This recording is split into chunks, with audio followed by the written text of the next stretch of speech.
আসামের করিমগঞ্জের কায়স্থগ্রামে মানসিক বিকারগ্রস্ত মহিলাকে গণধর্ষণ কাণ্ডে ধৃত ৫ নিন্দাচ্ছর সর্বোচ্চ তদন্তে এএসপি।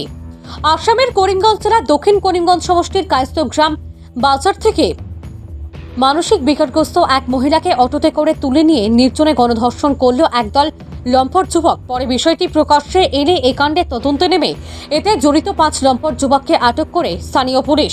জানা গেছে, ন্যাক্কারজনক এই ঘটনাকে ধামাচাপা দিতে জড়িতদের মাথাপিছু ১,০০০ টাকা করে আদায় করে বিপাকে পড়েছে স্থানীয় বাজার পরিচালন সমিতির একাংশ সদস্যরা। বর্তমানে এই ঘটনার বিরুদ্ধে অ্যাকশন মোডে রয়েছে নিলামবাজার পুলিশ, ফলে জোর করা হচ্ছে বাজার সমিতির সদস্যদেরও।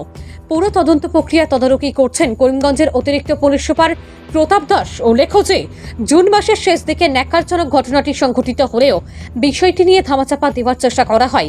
পরে বিষয়টি ভাইরাল হলে সোমবার রাত থেকেই পুলিশি ধরপাকড় শুরু হয়। বর্তমানে মানসিক বিকারগ্রস্ত নির্যাতিতা মহিলাটি চিকিৎসাধীন রয়েছেন। তার মেডিকেল রিপোর্টকে হাতিয়ার করে তদন্তে গতি আনতে চাইছে পুলিশ। এ কাণ্ডে ধৃতদের মধ্যে রয়েছে ফকর মিয়া, আব্দুল মোস্তাক, সামিম উদ্দিন, রিয়াজ উদ্দিন ও প্রাণেশ শর্মা। এতে আরও কয়েকজন ধরা পড়ার সম্ভাবনা রয়েছে। এতে জড়িতদের দৃষ্টান্তমূলক শাস্তির দাবি জানিয়েছেন স্থানীয়রা। ভানুচন্দ্রের রিপোর্ট, আসাম প্রাইম নেটওয়ার্ক।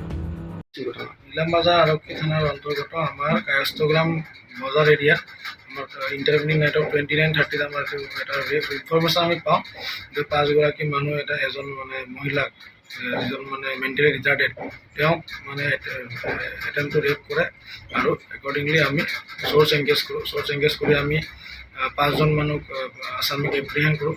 তেওঁলোক কয়েকটো কৰিছোঁ। তেওঁৰ নাম প্ৰণেশ শৰ্মা, সামিম উদ্দিন, ফকৰ মিয়া, আব্দুল মুস্তাক, ৰিয়াজ উদ্দিন।